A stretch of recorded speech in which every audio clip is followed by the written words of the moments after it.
আসসালামু আলাইকুম। আমি আব্দুস সালাম, দিনাজপুরের খানসামা থেকে। আমি বাংলাদেশ চিকিৎসা ফাউন্ডেশনের একজন নিয়মিত ছাত্র। আমি বাংলাদেশ চিকিৎসা ফাউন্ডেশনের অধীনে এসএমপি কোর্সটি সম্পন্ন করেছি। উক্ত কোর্সের সম্মানিত শিক্ষক ডক্টর হৃদয় খান স্যার সহ বাংলাদেশ চিকিৎসা ফাউন্ডেশনের সকল কর্মকর্তা কর্মচারী ও শিক্ষার্থীদের আমার আন্তরিক শুভেচ্ছা ও অভিনন্দন। সেই সাথে ধন্যবাদ জানাই ডক্টর হৃদয় খান স্যারকে, যিনি অত্যন্ত সুন্দরভাবে আমাদের ওষুধ সম্পর্কিত এই কোর্সটি বুঝিয়েছেন। আমার আলোচনার বিষয় অ্যান্টিবায়োটিক ও তার ব্যবহার এবং অপব্যবহার।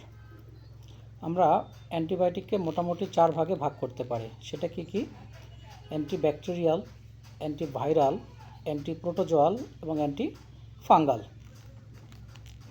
আসলে আমরা রোগ সম্পর্কে তেমন কিছু বুঝি না, যে এটা ব্যাকটেরিয়াল ইনফেকশন, ভাইরাল ইনফেকশন, না প্রোটোজোয়াল ইনফেকশন, না আরও অন্যান্য ইনফেকশন।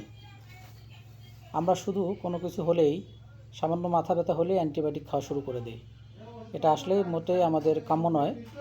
আমাদের সকলের উচিত, যদি কোনো ইনফেকশন হয়ে যায়, প্রথমে 1-2 দিন অপেক্ষা করা। এরপর কোনো ফার্মেসিতে নয় বা কোনো ওষুধের দোকানদারের কাছে নয়, অবশ্যই আমাদের ডাক্তারের কাছে গিয়ে সঠিক রোগ নির্ণয় করে আমাদের অ্যান্টিবায়োটিক গ্রহণ করতে হবে। তা না হলে আমাদের অনেক বড় ঝুঁকির মধ্যে পড়তে হবে। কেননা এই অ্যান্টিবায়োটিক শুধুমাত্র ব্যাকটেরিয়াকে ধ্বংস করে না, এটা কি করে? এটা আমাদের শরীরের যে উপকারী ব্যাকটেরিয়া আছে সেগুলোকেও ধ্বংস করে ফেলে। যদি আমরা এ বিষয়ে সচেতন না হই, তাহলে আমাদের বড় ধরনের হুমকিতে পড়তে হবে।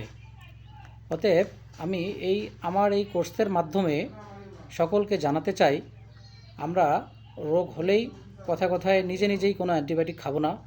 অবশ্যই কোনো গুণগত, মানসম্মত এবং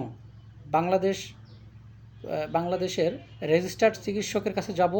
সেখানেই আমরা রোগ নির্ণয় করে সেই অনুযায়ী আমরা ওষুধ খাবো। সকলের সুস্বাস্থ্য ও দীর্ঘায়ু কামনা করছি। সবাইকে আবারও আসসালামু আলাইকুম।